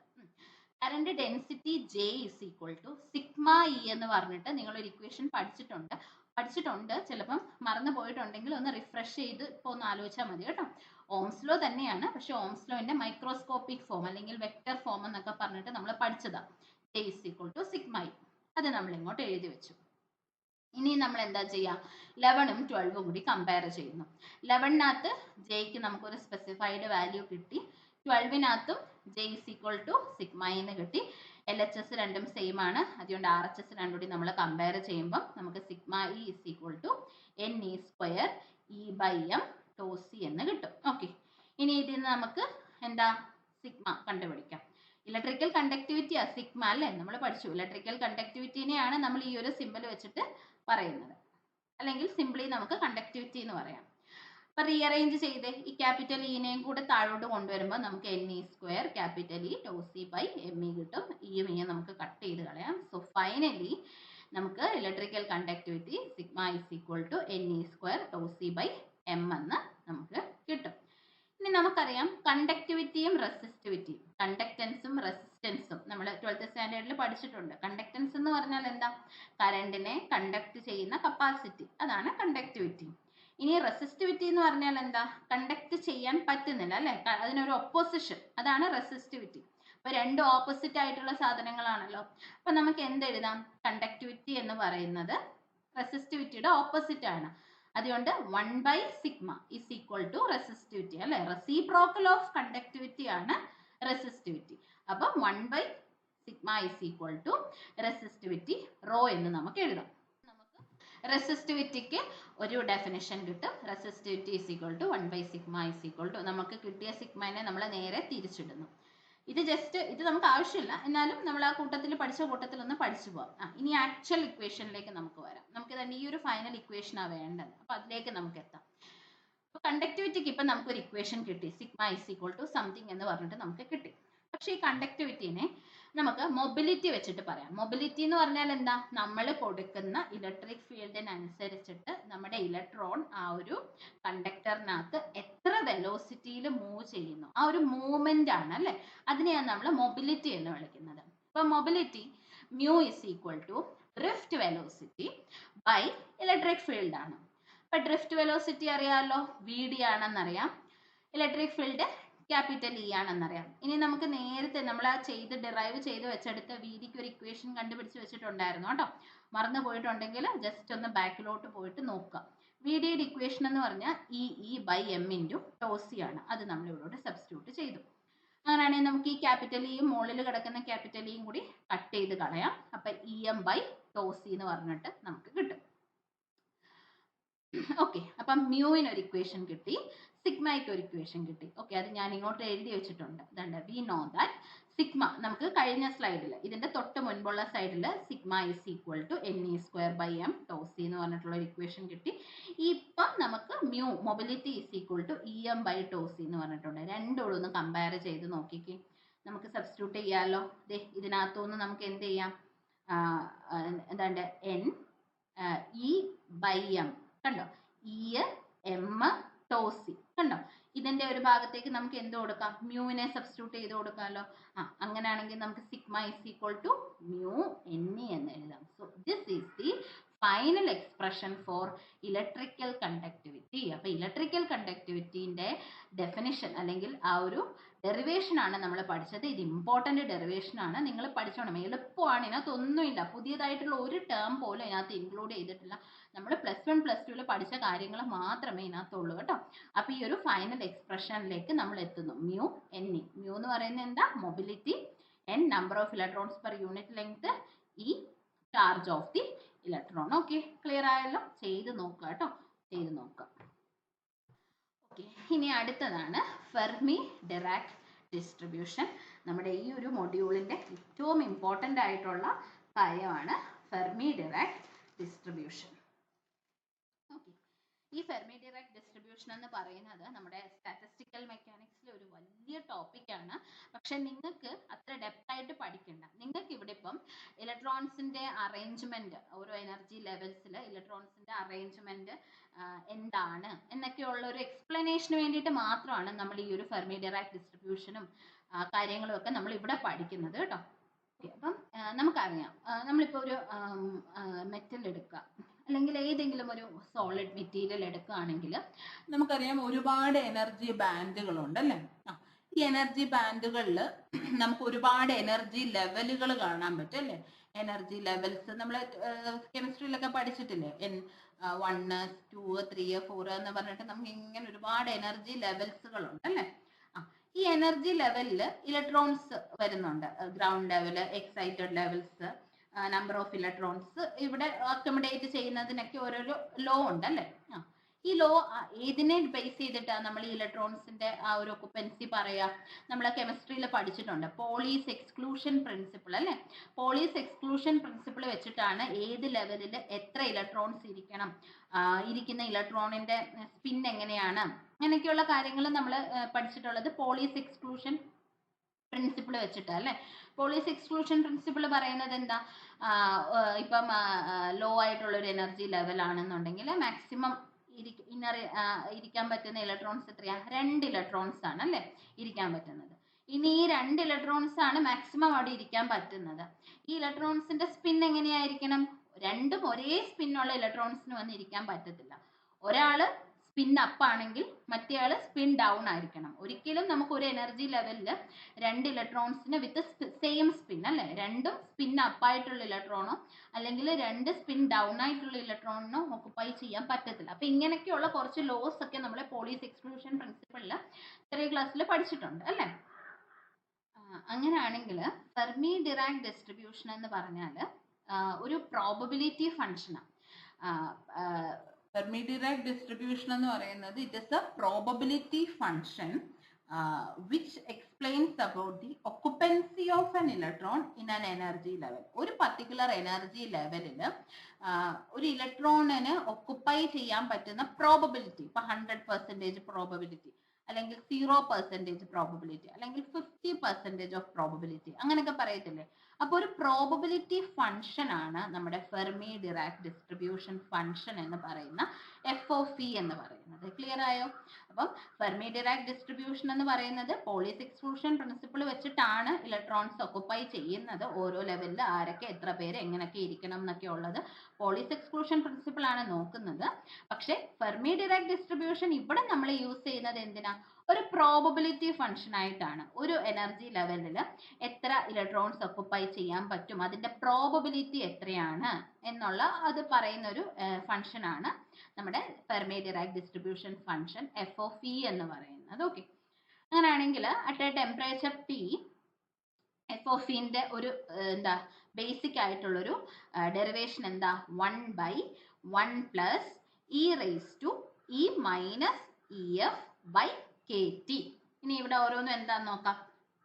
എഫ് ഓഫ് ഇ എന്താ നമ്മൾ പറഞ്ഞു, ഇറ്റ് ഇസ് എ പ്രോബബിലിറ്റി അല്ലെ, ഓരോ എനർജി ലെവലിലും എത്ര ഇലക്ട്രോൺസ് ഒക്കുപ്പൈ ചെയ്തു എന്ന് പറയുന്ന ഒരു പ്രോബബിലിറ്റി ഫംഗ്ഷൻ ആണ് എഫ് ഓഫ് ഇ. അത് നമുക്കറിയാം. ഇനി എന്താ ക്യാപിറ്റൽ ഇ എന്ന് പറഞ്ഞാൽ, ക്യാപിറ്റൽ ഇ എന്ന് പറഞ്ഞു കഴിഞ്ഞാൽ എനർജി ലെവലുകളാണ് കേട്ടോ. നമുക്ക് ഇപ്പൊ ഏത് എനർജി ലെവലിലാണ്, ഫസ്റ്റ് എനർജി ലെവലിലാണോ നമ്മുടെ പ്രോബബിലിറ്റി ഐഡന്റിഫൈ ചെയ്യേണ്ടത്, അതോ സെക്കൻഡ് ആണോ, തേർഡ് ആണോ, ഫോർത്ത് ആണോ, ഏത് എനർജി ലെവലിലാണോ നമുക്ക് പ്രോബബിലിറ്റി ഐഡന്റിഫൈ ചെയ്യേണ്ടത്, ആ എനർജി ലെവലിനെയാണ് നമ്മൾ ക്യാപിറ്റൽ ഇ എന്ന് പറയാം. ഇനി ഇ എഫ് എന്ന് പറയുന്നത് എന്താ, ഇ എഫ് എന്ന് പറയുന്നത് ഫെർമി എനർജി ലെവലാണ്. ഈ ഫെർമി എനർജി ലെവൽ എന്താണെന്നുള്ളത് നമുക്ക് ഡീറ്റെയിലേക്ക് വരാം. അതിനു മുമ്പ് നമുക്ക് ജസ്റ്റ് ഇക്വേഷൻ ഒന്ന് പറയാം. അടുത്തത് കെ ടി. കെ എന്ന് പറയുന്നത് എന്താ, കെ ഈസ് ബോൾട്സ്മാൻസ് കോൺസ്റ്റന്റ് ആണ്. ആൻഡ് ടി എന്ന് പറയുന്നത് ടെമ്പറേച്ചർ ആണ്. ഇത് ഷുവർലി എന്തായിരിക്കണം, കെൽവിനിൽ റെപ്രസെന്റ് ചെയ്യുന്ന ടെമ്പറേച്ചർ ആയിരിക്കണം. ഓക്കെ ഓക്കെ അപ്പൊ നമുക്ക് ഫെർമി എനർജി ലെവലിനെ പറ്റിയിട്ട് ഡീറ്റെയിൽ ആയിട്ട് പഠിക്കാം. അപ്പൊ ഫെർമി ഡിസ്ട്രിബ്യൂഷൻ ഫംഗ്ഷൻ എന്താണെന്ന് നിങ്ങൾക്ക് മനസ്സിലായല്ലോ. ഇനി നമുക്ക് ഫെർമി എനർജി ലെവലുകളെ പറ്റിയിട്ട് പഠിക്കാം. അപ്പൊ നമ്മൾ ആദ്യം തന്നെ പറഞ്ഞില്ലേ, ക്ലാസിക്കൽ ഫ്രീ ഇലക്ട്രോൺ തിയറി വെച്ചിട്ട് നമുക്ക് കണ്ടക്ടേഴ്സിനെ മാത്രമേ എക്സ്പ്ലെയിൻ ചെയ്യാൻ പറ്റത്തുള്ളൂ. നമുക്ക് ഇൻസുലേറ്റേഴ്സിന്റെ സെമി കണ്ടക്ടേഴ്സിന്റെ കാര്യമൊന്നും നമുക്ക് അറിയത്തില്ല. അപ്പൊ നമ്മളിപ്പം കണ്ടക്ടറിന്റെ ഫെർമി എനർജി ലെവലിനെ പറ്റിയിട്ടാണ് ഡീറ്റെയിൽ ആയിട്ട് പഠിക്കാൻ പോകുന്നത്. ഇവിടെ നമുക്ക് കുറച്ച് കേസസ് ഉണ്ട് കേട്ടോ. അപ്പൊ ഇതൊന്ന് ശ്രദ്ധിച്ചിരിക്കണം, നമ്മൾ പഠിച്ചിട്ടില്ലാത്തൊരു കാര്യമാണ് കേട്ടോ. അപ്പൊ ഇതൊന്ന് ഇത്തിരി ഡിഫിക്കൽട്ട് അല്ല, ശ്രദ്ധിച്ചിരുന്നാൽ മതി. കേസ് 1 നോക്കാം. ഫസ്റ്റ് കേസ് എന്താ പറയാ, at temperature T is equal to 0 Kelvin, E less than EF എന്ന് പറഞ്ഞാൽ എന്താ, ഇവിടെ ഞാൻ പറയട്ടെ, ഫെർമി എനർജി ലെവൽ എന്ന് പറയുന്നത് ആദ്യം തന്നെ എന്താന്ന് പറയട്ടെ. ഫെർമി എനർജി ലെവലിന്റെ ഡെഫിനിഷൻ എന്ന് പറയുന്നത് ഓരോ കേസിലും ഓരോന്നാണ്. അപ്പൊ ഇവിടെ നിങ്ങൾ ഇപ്പൊ ഇത്രയും മനസ്സിലാക്കിയാൽ മതി. ഫെർമി എനർജി ലെവൽ എന്ന് പറയുന്നത് നമുക്കിവിടെ ഒരു റെഫറൻസ് ആയിട്ടുള്ള ഒരു ലെവലാണ്. റെഫറൻസ് ലെവൽ എന്ന് മീൻ ചെയ്ത് കഴിഞ്ഞാൽ ഇവിടെ ഞാനിവിടെ ഒരു ഫിഗറിൽ നിങ്ങൾ കണ്ടില്ലേ, ഞാനിവിടെ ഇമാക്സ് എന്ന് പറഞ്ഞിട്ട് റെപ്രസെന്റ് ചെയ്തിരിക്കുന്നത് കണ്ടില്ലേ, ഇതാണ് നമ്മുടെ ഫെർമി എനർജി ലെവൽ. അപ്പൊ ഇതാണ് നമ്മുടെ റെഫറൻസ് ലെവൽ. ഈ ലെവലിന് മുകളിലേക്ക് എങ്ങനെയാണ്, ഈ ലെവലിന് താഴേക്ക് എങ്ങനെയാണ്, ഇതാണ് നമ്മൾ സ്റ്റഡി ചെയ്യാൻ പോകുന്നത്. അപ്പൊ ഇവിടെ Fermi energy level is a reference ലെവലാണ്. ഇനി നമുക്ക് ഇതിന്റെ കേസസ് ഒക്കെ പഠിച്ചു കഴിഞ്ഞിട്ട് നമുക്ക് ഈ ഫെർമി എനർജി ലെവലിന് ഒരു കറക്റ്റ് ഡെഫിനിഷൻ ഞാൻ പറയാം. ഓക്കെ, സോ കേസ് 1 എന്താ പറഞ്ഞത്, കേസ് 1 എന്ന് പറഞ്ഞാൽ ടെമ്പറേച്ചർ 0 കെൽവിൻ ആണ്. ഇ എന്ന് പറയുന്നത് ലെസ് ദാൻ ഇ എഫ് ആണ്. എന്ന് പറഞ്ഞാൽ നമ്മൾ ഈ താഴേക്കുള്ള കേസാണ് നോക്കുന്നത്. ഇ എഫ് എന്ന് പറഞ്ഞാൽ നമ്മുടെ ദണ്ട് ഞാൻ ഈ മാർക്ക് ചെയ്തിരിക്കുന്ന ഈ മാക്സ് ആണ് നമ്മുടെ ഇ എഫ് എന്ന് പറയുന്നത്.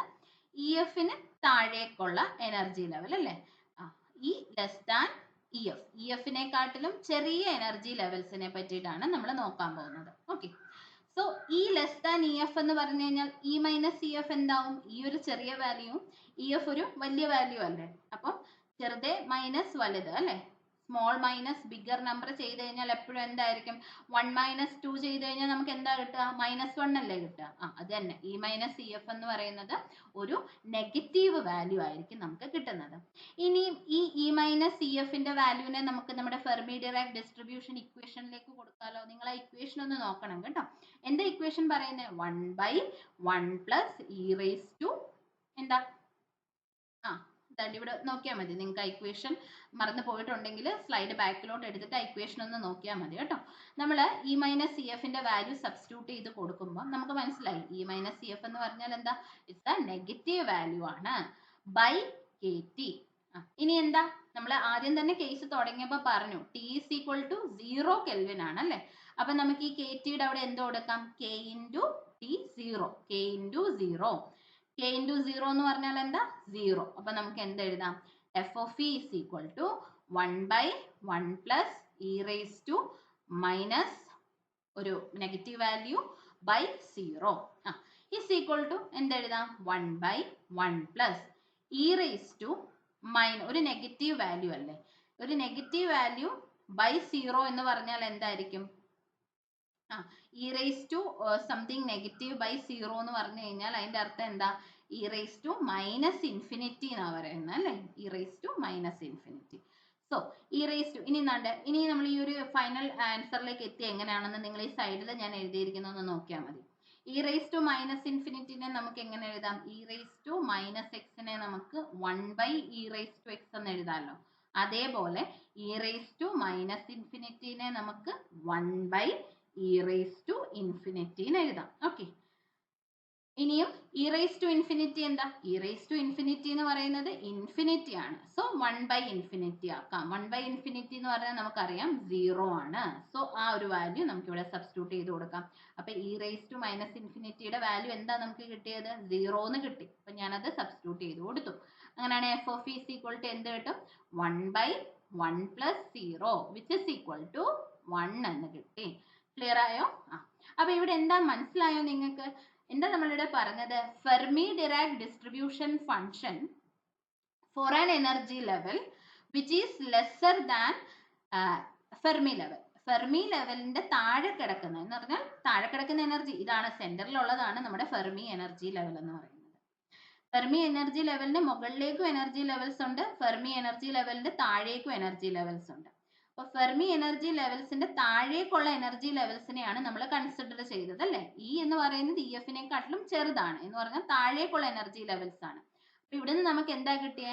Probability is equal to 1. Probability is equal to 1. നമുക്കറിയാം പ്രോബബിലിറ്റിക്ക് 2 വാല്യൂസേ ഉള്ളൂ, ഒന്നെങ്കിൽ 0 അല്ലെങ്കിൽ 1 അല്ലെ. കാണാം, കാണാതെ ഇരിക്കാം. കാണാം എന്നുള്ളതിനെ നമ്മൾ 1 എന്നും, അല്ലെങ്കിൽ ഷുവർ ആയിട്ടുള്ള പ്രോബബിലിറ്റിനെ നമ്മൾ 1 എന്നും, ഷുവർ അല്ലാത്ത പ്രോബബിലിറ്റി അല്ലെങ്കിൽ അല്ല എന്നുള്ളതിനെ നമ്മൾ 0 ആ പറയുന്നത്. അപ്പൊ ഇവിടെ 1 കിട്ടിയതിന്റെ അർത്ഥം എന്താ എന്ന് പറഞ്ഞാൽ നമ്മുടെ ഫെർമി എനർജി ലെവലിന് താഴേക്കുള്ള എനർജി ലെവൽസ് എല്ലാം എന്താ?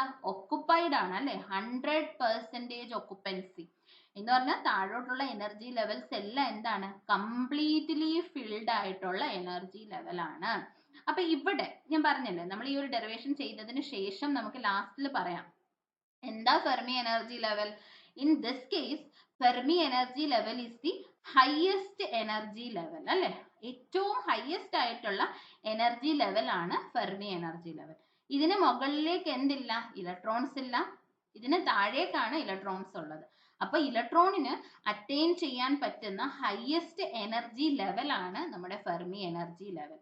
ഇതിനപ്പുറത്തേക്ക് ഇലക്ട്രോൺസിന് പോകാൻ പറ്റത്തില്ല. ഇതിന് താഴേക്കാണ് ഇലക്ട്രോൺസ് ഒക്കുപ്പൈ ചെയ്തിരിക്കുന്നത്. അപ്പൊ കേസ് 1 ക്ലിയർ ആയെന്ന് വിചാരിക്കുന്നു. ഓക്കെ, അപ്പൊ നമുക്കിതിനെ എന്താ ഒന്ന് എഴുതാം.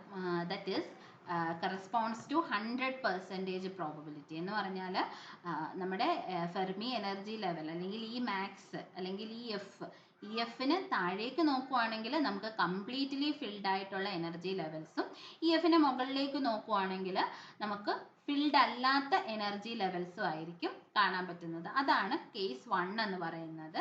F of E is equal to 1 കിട്ടുന്ന കണ്ടീഷൻ. ഇനി നമുക്ക് കേസ് 2 നോക്കാം. ഓക്കെ, കേസ് 2 എന്ന് പറയുന്നത് ടെമ്പറേച്ചർ 0 തന്നെ ആയിരിക്കും. പക്ഷെ ഇപ്പൊ എന്താ നമ്മൾ നോക്കാൻ പോകുന്നത്? Energy greater than E F അല്ലെ. എന്ന് വെച്ചാൽ നമ്മുടെ ആ ഒരു ഡയഗ്രാം നിങ്ങൾ നോക്കണേ. ഇ എഫിന് മുകളിലേക്കുള്ള എനർജി ലെവൽസിനെ പറ്റിയിട്ടാണ് നമ്മൾ പഠിക്കാൻ പോകുന്നത്. ഇ എഫിന് മുകളിലേക്കുള്ള എനർജി ലെവൽസ് നിങ്ങൾ ആ ഫിഗറിൽ കണ്ടില്ലേ? ഇ എഫിന് താഴെ കംപ്ലീറ്റ്ലി ഫിൽഡ് ആണ്. ഇ എഫിന് മുകളിൽ ഒരു ഇലക്ട്രോൺസും നിങ്ങൾക്ക് അവിടെ കാണാൻ പറ്റിയിട്ടില്ല. ആ ഒരു കേസാണ് നമ്മളിവിടെ എക്സ്പ്ലെയിൻ ചെയ്യാൻ പോകുന്നത്. അപ്പൊ നോക്കിക്കോ, ഈ ഗ്രേറ്റർ ദാൻ ഇ എഫ് എന്ന് പറഞ്ഞാൽ ഇ മൈനസ് ഇ എഫ് എന്തായിരിക്കും? ഇപ്പൊ ഇ ആണ് വലിയ വാല്യൂ, ഇ എഫ് ഒരു ചെറിയ വാല്യൂ ആണ് അല്ലെ. അങ്ങനെയാണെങ്കിൽ 2 - 1 എന്ന് പറയുന്നത് 1 അല്ലെ, ഒരു പോസിറ്റീവ് വാല്യൂ അല്ലേ നമുക്ക് ഇ മൈനസ് ഇ എഫ് കിട്ടുക. ഓക്കെ, അത് നമുക്ക് എന്ത് ചെയ്യാം? നമ്മുടെ എഫ് ഓഫ് ഇക്കകത്തോട്ട് ഇട്ട് കൊടുക്കാം. 1/1 പ്ലസ് ഇ റേസ് ടു ഇപ്പൊ ഒരു പോസിറ്റീവ് വാല്യൂ ആയി അല്ലെ. E raise to positive value by 0 ആണ്. അപ്പൊ 1/1 പ്ലസ് ഇ റേസ് ടു ആ പോസിറ്റീവ് വാല്യൂ ബൈ 0 എന്ന് പറഞ്ഞാൽ എന്താ? ഇ റേസ് ടു ഇൻഫിനിറ്റി ആയിരിക്കും വരുന്നത് കേട്ടോ. അപ്പൊ 1 plus E raise to infinity. ഇനി എന്നാണ്ട് ഞാൻ ഇവിടെ എഴുതിയിരിക്കുന്ന ഈ സൈഡിൽ എഴുതിയിരിക്കുന്നത് നോക്കിക്കേ. ഇ റേസ് ടു ഇൻഫിനിറ്റി എന്ന് പറയുന്നത് എന്താ? 0 ആണ്. Sorry, E raise to infinity എന്ന് പറയുന്നത് ഇൻഫിനിറ്റി ആണ് കേട്ടോ. സോറി, ഞാൻ ഇവിടെ എഴുതിയത് തെറ്റിപ്പോയതാണ്. ഒന്ന് ഞാൻ ഇവിടെ ക്ലിയർ ആക്കി തരാം.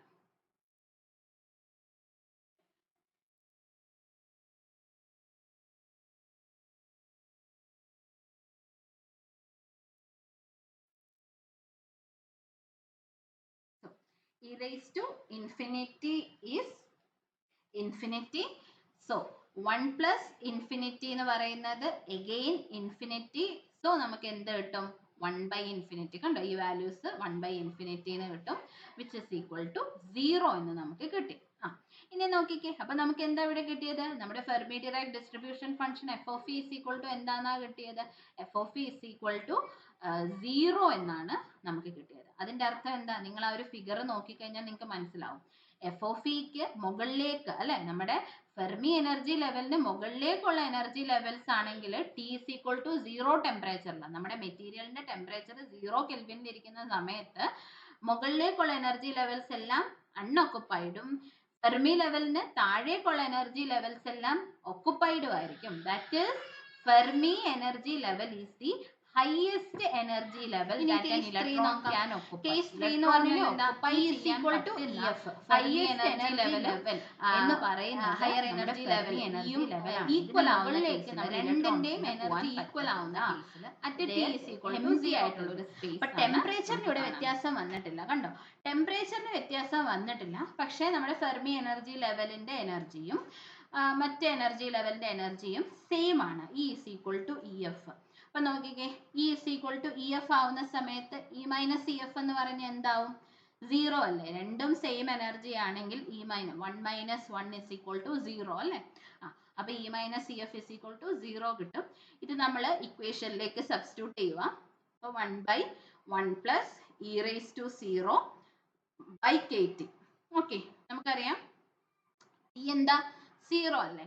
E raised to 0 എന്ന് പറയുന്നത് നമുക്കറിയാം 1 ആണ്. 1/0 എന്ന് പറഞ്ഞാൽ എന്താ? 1/0 എന്ന് പറഞ്ഞാൽ ഒരു ഡെഫിനിറ്റ് വാല്യൂ അല്ല, ഇൻഡെഫിനിറ്റ് വാല്യൂ. അപ്പോൾ 1/1 പ്ലസ് ഒരു ഇൻഡെഫിനിറ്റ് വാല്യൂ എന്ന് പറയുമ്പോൾ നമുക്ക് ഡിറ്റർമൈൻ ചെയ്യാൻ പറ്റുന്നില്ല അല്ലേ? അപ്പം അവിടെ ഒരു ഡിറ്റർമൈൻഡ് ആയിട്ടുള്ള സ്റ്റേറ്റ് അല്ല. അപ്പൊ സെന്റർ സ്റ്റേജ് അല്ലെങ്കിൽ നമ്മുടെ അപ്പർ എനർജി ലെവൽസ് ഇയും നമ്മുടെ ഫെർമി എനർജി ലെവലും സെയിം ആയിട്ട് വരുന്ന കണ്ടീഷനിൽ നമുക്ക് പ്രോബബിലിറ്റി പ്രഡിക്റ്റ് ചെയ്യാൻ പറ്റത്തില്ല. അവിടെ ഒന്നും ഇൻഡിറ്റർമിനേറ്റ് ആണ് എന്ന് നമുക്ക് പറയാം. ശരി, ഇത് നോക്കിക്കേ, ഇവിടെ നമ്മൾ എന്താ ചെയ്തേക്കുന്നത്? നമ്മളിപ്പോ ഈ പറഞ്ഞ കാര്യത്തിനെ നമ്മളൊന്ന് ഗ്രാഫിക്കലി റെപ്രസെന്റ് ചെയ്തിരിക്കാം. ഗ്രാഫിക്കലി റെപ്രസെന്റ് ചെയ്തിരിക്കാന്ന് പറയുമ്പോൾ നമ്മൾ എന്താ ചെയ്തേക്കുന്നത്? നമ്മൾ നോക്കിക്കേ, Fermi energy F of E അല്ലെ, എഫ് ഓഫ് ഇ എന്ന് പറയുന്ന നമ്മുടെ function, Fermi Dirac distribution function F of E എന്ന് പറയുന്നതിനെ നമ്മൾ y ആക്സിസിലും നമ്മുടെ എനർജി ലെവലുകളെ നമ്മൾ എന്താ ചെയ്തേക്കുന്നത്? x ആക്സിസിലും. y ആക്സിസിൽ എന്താ ഫെർമി ഡിറാക് ഡിസ്ട്രിബ്യൂഷൻ ഫംഗ്ഷനും x ആക്സിസിൽ എനർജി ലെവലിനെയും നമ്മളിവിടെ മാർക്ക് ചെയ്തിരിക്കാം. ഇവിടെ നോക്കിക്കേ, ഇവിടെ ഞാൻ 3 സ്റ്റേജ് ആയിട്ട് എഴുതി വെച്ചിരിക്കുന്നത്. ഇതാണ് നമ്മുടെ EF എന്ന് പറയുന്ന പോയിന്റ് അല്ലെ? EF എന്ന് പറയുന്ന പോയിന്റ് എന്ന് പറഞ്ഞാൽ നമ്മുടെ ഫെർമി എനർജി ലെവൽ, നമ്മൾ ആ പടത്തിൽ കണ്ടതുപോലെ ആ സെന്ററിലുള്ള എനർജി ലെവൽ, അതാണ് ഫെർമി എനർജി ലെവൽ. അതിന് താഴേക്കും എനർജി ലെവൽസ് ഉണ്ട്, മുകളിലേക്കും എനർജി ലെവൽസ് ഉണ്ട്. അങ്ങനെയാണെങ്കിൽ EFന്റെ ലെഫ്റ്റ് സൈഡിൽ നോക്കിക്കഴിഞ്ഞാൽ ഞാൻ ഇവിടെ E ലെസ് ദാൻ EF കൊടുത്തിട്ടുണ്ട്. എന്ന് പറഞ്ഞാൽ നമ്മുടെ താഴേക്കുള്ള energy levels. E greater than EF എന്ന് പറഞ്ഞാൽ ഈ ഒരു സൈഡ് റൈറ്റ് ഹാൻഡ് സൈഡിലോട്ട് പോകുമ്പോൾ നമ്മുടെ അപ്പർ എനർജി സ്റ്റേറ്റ്സ് ആയിരിക്കും. കണ്ടോ, എന്ന് പറഞ്ഞാൽ ഇപ്പൊ നമ്മൾ ഇതാണ് നമ്മുടെ ഫെർമി എനർജി ലെവൽ എങ്കിൽ മുകളിലേക്കുള്ള എനർജി ലെവൽസ് ഇതാണ് E ഗ്രേറ്റർ ദാൻ EFഉം താഴേക്കുള്ള എനർജി ലെവൽസ് ആണ് എന്ത്? E ലെസ് ദാൻ EF എന്നും പറയുന്നത്. നമ്മൾ ആ ഫിഗറിൽ എന്താ കണ്ടത്? ഗ്രൗണ്ട് ആയിട്ടുള്ള എനർജി ലെവൽസ് എല്ലാം ഇങ്ങനെ ഫിൽഡ് ആണ്, മുകളിലേക്ക് പക്ഷെ ഫിൽഡ് അല്ല എന്നാണ് നമ്മൾ കണ്ടത് അല്ലേ? ഓക്കെ, അപ്പൊ അത് വെച്ചിട്ട് നമുക്ക് നോക്കാം. അപ്പൊ നമുക്ക് ഡെറിവേഷനിൽ എന്താ കിട്ടിയത്? E ലെസ് ദാൻ EFന്റെ കേസിൽ എഫ് ഓഫ് ഇയുടെ വാല്യൂ നമുക്ക് എന്താ കിട്ടിയത്? 1 എന്നാ കിട്ടിയത്. E ഗ്രേറ്റർ ദാൻ EFന്റെ കേസിൽ നമുക്ക് എഫ് ഓഫ് ഇയുടെ വാല്യൂ എന്താ കിട്ടിയത്? 0 എന്നാ കിട്ടിയത് അല്ലെ? ഓക്കെ, അപ്പൊ അത് ഞാൻ ഇവിടെ മാർക്ക് ചെയ്തു. എഫ് ഓഫ്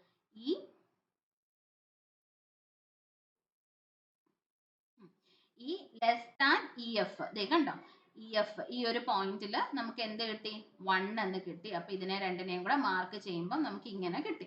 ഓക്കെ, ഇനിയും ഈ ഗ്രേറ്റർ ദാൻ EF ആണെങ്കിലോ, ഈ ഗ്രേറ്റർ ദാൻ EF എന്ന് പറയുമ്പോൾ നമുക്ക് 0 ആണ് വാല്യൂ. കണ്ടോ, അപ്പൊ അതിന്റെ അർത്ഥം എന്താ? നമുക്കൊരു സ്റ്റെപ്പ് ലൈക്ക് ഫംഗ്ഷൻ ആയിട്ടാണ് ഗ്രാഫ് കിട്ടുന്നത്. കണ്ടോ, എന്ന് പറഞ്ഞാൽ താഴോട്ടുള്ള ഒരു എനർജി ലെവലിൽ probability of finding the particle 1 ആയിരിക്കും.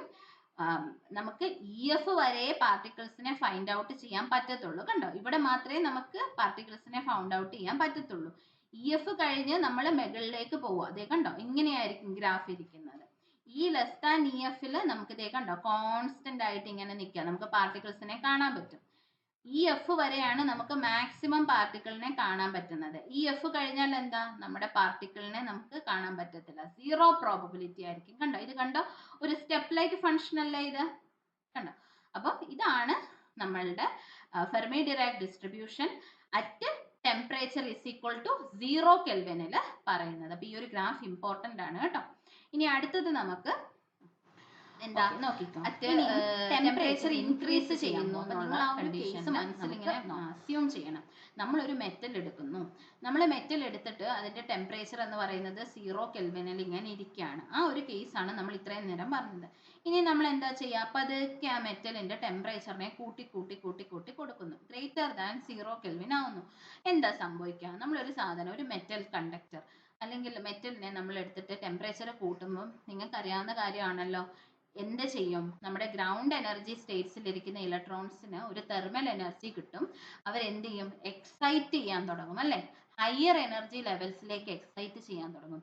അപ്പം ഇവിടെ വന്നപ്പം നമ്മുടെ ഫെർമി എനർജി ലെവലിന്റെ ഡെഫിനിഷൻ അങ്ങ് മാറി. നേരത്തെ നമ്മൾ എന്താ പറഞ്ഞത്, Fermi energy level is the highest energy level which an electron can occupy അല്ലെ, അതിന് മുകളിലേക്ക് ഇലക്ട്രോൺസ് പോകുന്നില്ല. പക്ഷെ ടെമ്പറേച്ചർ കൂടാൻ തുടങ്ങിയപ്പോഴത്തേക്ക് നമ്മുടെ ഫെർമി എനർജി ലെവലിനെയും ബ്രേക്ക് ചെയ്തിട്ട് ഇലക്ട്രോണിന് എനർജി കിട്ടിയിട്ട് ഇലക്ട്രോൺ എന്ത് ചെയ്യാം, നമ്മുടെ ആ വേക്കന്റ് ആയിട്ട് കിടന്ന അപ്പർ എനർജി ലെവൽസിലേക്ക് ഇലക്ട്രോണിന് പോകാൻ പറ്റും. അതാണ് നമ്മൾ പഠിക്കാൻ പോകുന്ന കേസ് 4. ഓക്കെ, സോ കേസ് 4 ഇവിടെ ടെമ്പറേച്ചർ എന്ന് പറയുന്നത് ഗ്രേറ്റർ ആവുകയാണ്. ടെമ്പറേച്ചർ ഗ്രേറ്റർ ദാൻ 0 കെൽവിൻ ആവുകയാണ്. അപ്പൊ ഈ ഒരു കേസിൽ നമ്മൾ നോക്കാൻ പോകുന്നത് E is equal to EF എന്ന് പറഞ്ഞൊരു കേസാണ്. E is equal to EF. അപ്പം case 4 temperature greater than 0 kelvin, E is equal to EF ആയിട്ട് നമ്മൾ സബ്സ്റ്റിറ്റ്യൂട്ട് ചെയ്യാം. E is equal to EF വന്നാൽ എന്താ സംഭവിക്കുക, 1 by 1 plus e raised to 0 by kT എന്ന് കിട്ടും. E raised to 0 എന്താ, 1 ആണ്. ഓക്കെ, ഇനി നമുക്ക് T 0-നേക്കാളും വലുതാണെന്നേ പറഞ്ഞിട്ടുള്ളൂ. ടിക്ക് ഒരു വാല്യൂ നമുക്ക് അറിയത്തില്ല അല്ലെ, അതുകൊണ്ട് നമുക്ക് എന്ത് ചെയ്യാം, T is equal to 1 kelvin ആയിട്ട് നമുക്ക് അങ്ങ് കൺസിഡർ ചെയ്യാം. നമ്മുടെ എക്സ്പ്ലനേഷൻ എളുപ്പമാക്കാൻ വേണ്ടിയിട്ടാട്ടോ. അപ്പൊ ഞാൻ എന്താ K into T, Boltzmann's constant, K ഒരു കോൺസ്റ്റന്റ് അല്ലേ, അപ്പൊ K-നെ അങ്ങ് പോട്ടെ, നമുക്ക് T 1 ആയിട്ട് അങ്ങ് കൊടുക്കാം. A constant into A constant, പിന്നെ ഒരു കോൺസ്റ്റന്റ് അല്ലേ, അപ്പൊ നമുക്ക് ആ ഒരു ടെമ്പ് വാല്യൂ 1 ആയിട്ട് അങ്ങ് കൊടുക്കാം, KT എന്ന് പറയുന്ന വാല്യൂ.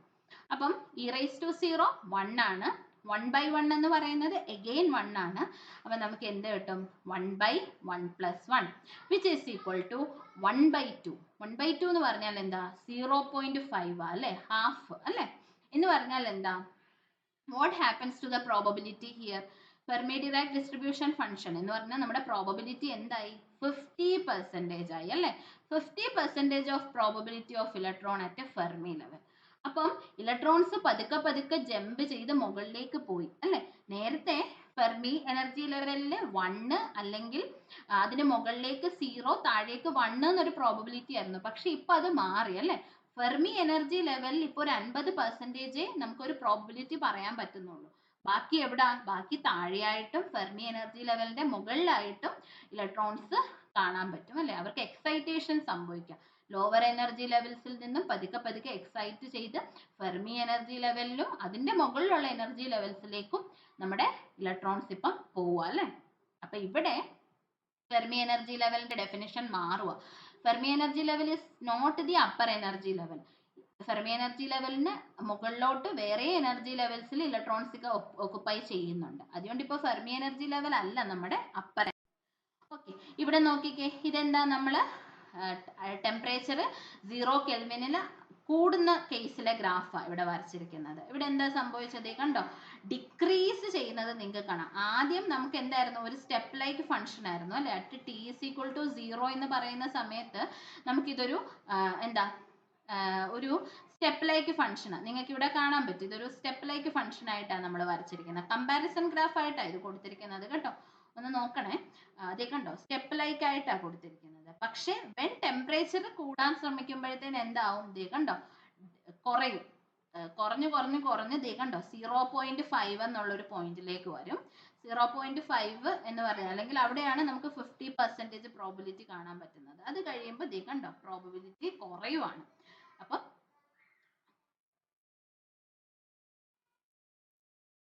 ഓക്കെ, അപ്പൊ ഇതാണ് നമ്മുടെ ഫെർമി ഡിറാക് ഡിസ്ട്രിബ്യൂഷൻ ഫംഗ്ഷൻ. അപ്പൊ ഇവിടെ നമ്മൾ Fermi Dirac distribution function use ചെയ്യുന്നത് എന്തിനാണെന്ന് നിങ്ങൾക്ക് മനസ്സിലായോ? നമ്മൾ ഈ എനർജി ലെവൽസിനെ എക്സ്പ്ലെയിൻ ചെയ്യാൻ വേണ്ടിയിട്ട് മാത്രമാണ് Fermi Dirac distribution function use ചെയ്യുന്നത്. അപ്പൊ ടെമ്പറേച്ചർ 0 കെൽവിൻ ആയിരിക്കുന്ന സമയത്ത് എങ്ങനെയാണ് ടെമ്പറേച്ചർ ഗ്രേറ്റർ ദാൻ 0. അപ്പം ടെമ്പറേച്ചർ 0 ആയിരിക്കുന്ന സമയത്ത് ഫെർമി എനർജി ലെവൽ എന്ന് പറയുന്നതിന്റെ ഡെഫിനിഷൻ എന്താ? It is the highest energy level. പക്ഷേ ടെമ്പറേച്ചർ വെൻ ഗ്രേറ്റർ ദാൻ 0 ആവുന്ന സമയത്ത് Fermi energy level is not the highest energy level. Fermi energy level is the average energy, അല്ലെങ്കിൽ it is the average energy level of a conduction process. ഒരു conduction പ്രോസസ്സിന്റെ average ആയിട്ടുള്ള ഒരു energy level അല്ലെ. Electrons ഈ ഒരു ലെവലിനെ break ചെയ്ത് ഇതിന്റെ മുകളിലേക്ക് പോകുന്നുണ്ട്, കണ്ടോ?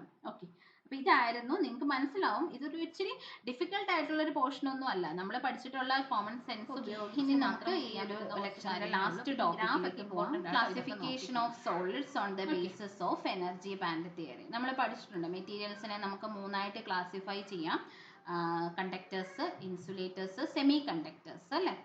ഓക്കെ, അപ്പൊ നമ്മളിപ്പം ബാൻഡ് തിയറി വെച്ചിട്ടാണ് പറയുന്നത്. എന്ന് വെച്ചാൽ കണ്ടക്ഷൻ ബാൻഡും വാലൻസ് ബാൻഡും വെച്ചിട്ട് നമ്മൾ എങ്ങനെയാണ് കണ്ടക്ടേഴ്സിനെ, സെമി കണ്ടക്ടേഴ്സിനെ അല്ലെങ്കിൽ ഇൻസുലേറ്റേഴ്സിനെ നമുക്ക് എക്സ്പ്ലെയിൻ ചെയ്യാം എന്നുള്ളതാണ് നമ്മൾ നോക്കുന്നത്. ഓക്കെ, അപ്പൊ നോക്കിക്കേ, നമുക്കറിയാം 2 ടൈപ്സ് ഓഫ് ബാൻഡുകളാണ് കാണാൻ പറ്റുന്നത്: കണ്ടക്ഷൻ ബാൻഡും വാലൻസ് ബാൻഡും. വാലൻസ് ബാൻഡ് ആണ് lower energy band, conduction band ആണ് ഹയർ എനർജി ബാൻഡ്.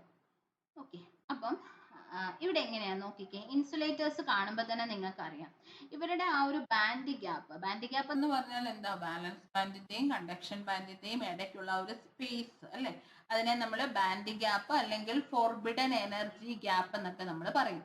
ഓക്കെ, ഈ ബാൻഡ് ഗ്യാപ്പ് എന്ന് പറയുന്നത് ഭയങ്കര കൂടുതലാണ്. That is CG is very greater than എന്താ? 6 ഇലക്ട്രോൺ വോൾട്ട്. 6 ഇലക്ട്രോൺ വോൾട്ടിനെ കാട്ടിലും ഗ്രേറ്റർ ആയിട്ടുള്ള ഒരു ബാൻഡ് ഗ്യാപ്പ് ആണ് നമുക്ക് ഇവിടെ കാണുന്നത്.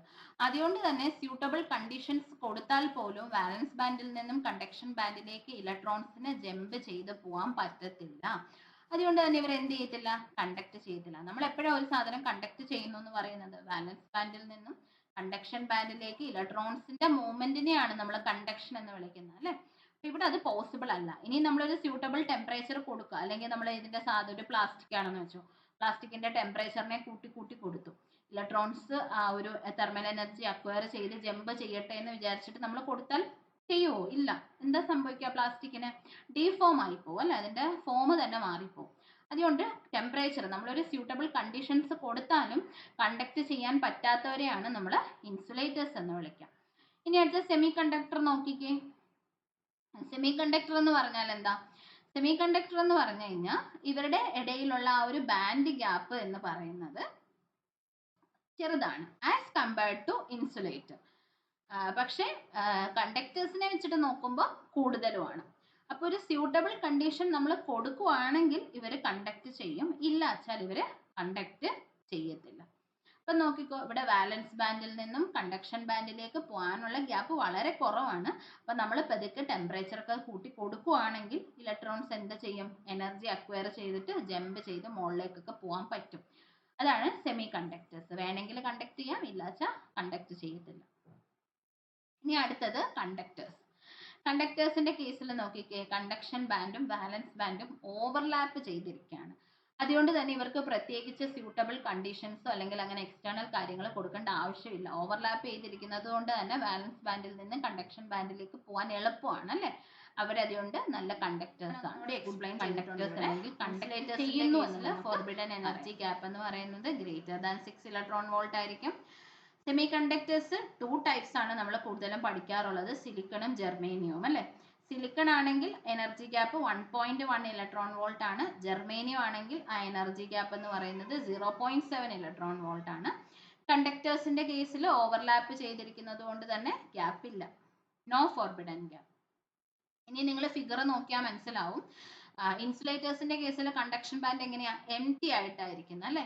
വാലൻസ് ബാൻഡിന്റെ കേസ് ആണെങ്കിൽ നോക്കിയാലോ, ഫുള്ളി ഫിൽഡ് ആയിട്ടുള്ള വാലൻസ് ബാൻഡ് ആയിരിക്കും.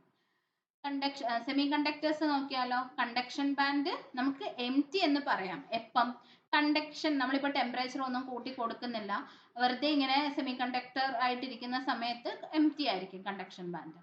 പക്ഷെ നമ്മൾ ടെമ്പറേച്ചർ ഒക്കെ കൂട്ടി കൊടുക്കുവാണെങ്കിൽ വാലൻസ് ബാൻഡിൽ നിന്നും കണ്ടക്ഷൻ ബാൻഡിലേക്ക് അവർ ജമ്പ് ചെയ്ത് കണ്ടക്ഷൻ അവിടെ നടക്കും. ആ കേസിൽ നമുക്ക് എന്ത് പറയാം, പാർഷ്യലി ഫിൽഡ് എന്ന് പറയാം. അതുകൊണ്ടാണ് ഞാനിവിടെ conduction band partially filled or M T എന്ന് കൊടുത്തിരിക്കുന്നത് കേട്ടോ. വാലൻസ് ബാൻഡ് എന്താ, M T, conduction band M T ആയിരിക്കുന്ന സമയത്ത് വാലൻസ് ബാൻഡ് ഫുള്ളി ഫിൽഡ് ആയിരിക്കും. കണ്ടക്ഷൻ ബാൻഡ് പാർഷ്യലി ഫിൽഡ് ആയിട്ടിരിക്കുന്ന സമയത്ത് നമ്മുടെ വാലൻസ് ബാൻഡിൽ നിന്നാണല്ലോ പോയത്, അപ്പൊ അതും പാർഷ്യലി ഫിൽഡ് ആയിരിക്കും. എക്സാമ്പിൾ നമുക്ക് സിലിക്കണും ജെർമേനിയവും പറയാം അല്ലെ. കണ്ടക്ഷൻ ബാൻഡിന്റെ കേസ് എങ്ങനെയായിരിക്കും, കണ്ടക്ടേഴ്സിന്റെ കേസിൽ പാർഷ്യലി ഫിൽഡ് ആയിരിക്കും. കാരണം രണ്ടുപേരും ഓവർലാപ്പ് ചെയ്തിരിക്കല്ലേ, വാലൻസ് ബാൻഡും കണ്ടക്ഷൻ ബാൻഡും ഓവർലാപ്പ് ചെയ്തിരിക്കുക. അപ്പൊ വാലൻസ് ബാൻഡിൽ നിന്ന് കണ്ടക്ഷൻ ബാൻഡിലേക്ക് ഇങ്ങനെ പോകും. അപ്പൊ വാലൻസ് ബാൻഡും പാർഷ്യലി ഫിൽഡ്, കണ്ടക്ഷൻ ബാൻഡും പാർഷ്യലി ഫിൽഡ് ആയിട്ട് ഇങ്ങനെ കണ്ടക്ഷൻ നടന്നുകൊണ്ടിരിക്കുക അവിടെ. എക്സാമ്പിൾ നമുക്ക് പറയാം കോപ്പർ, അലൂമിനിയം ഒക്കെ പറയാം. ഇൻസുലേറ്റേഴ്സിന്റെ എക്സാമ്പിൾ വുഡ്, പ്ലാസ്റ്റിക് ഒക്കെ പറയാം. ഓക്കെ, അപ്പൊ ഏകദേശം നിങ്ങൾക്ക് ക്ലിയർ ആയെന്ന് വിചാരിക്കുന്നു. എന്തെങ്കിലും ഡൗട്ട്സ് ഉണ്ടെങ്കിൽ പിന്നീട് ചോദിക്കാം.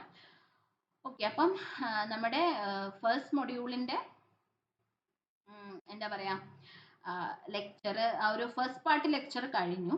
ഇനി സെക്കൻഡ് പാർട്ടിലേക്ക് നമ്മൾ പോകുമ്പോൾ സൂപ്പർ കണ്ടക്ടേഴ്സിനെ പറ്റിയിട്ടായിരിക്കും. നമ്മൾ type 1 super conductor, type 2 super conductor, പിന്നെ സൂപ്പർ കണ്ടക്ടേഴ്സിന്റെ കുറച്ച് എഫക്റ്റും കാര്യങ്ങളൊക്കെ നമ്മൾ കുറച്ചൊക്കെ 12th സ്റ്റാൻഡേർഡിൽ പഠിച്ചിട്ടുണ്ടല്ലോ. അതിനെ പറ്റിയിട്ടൊക്കെ ഡീറ്റെയിൽ ആയിട്ട് പഠിക്കുന്ന ഒരു സെക്ഷൻ ആയിരിക്കും. കംപ്ലീറ്റ്ലി ഇതിനോട് ഇച്ചിരി കംപ്ലീറ്റ്ലി ഡിഫറെൻ്റ് ആയിട്ടുള്ള ഒരു സെക്ഷൻ ആയിരിക്കും. അതിപ്പോൾ നമ്മൾ അടുത്ത ലെക്ചറിൽ എടുക്കും.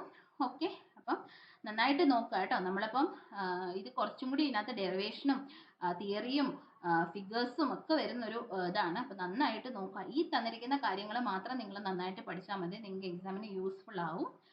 Okay, thank you.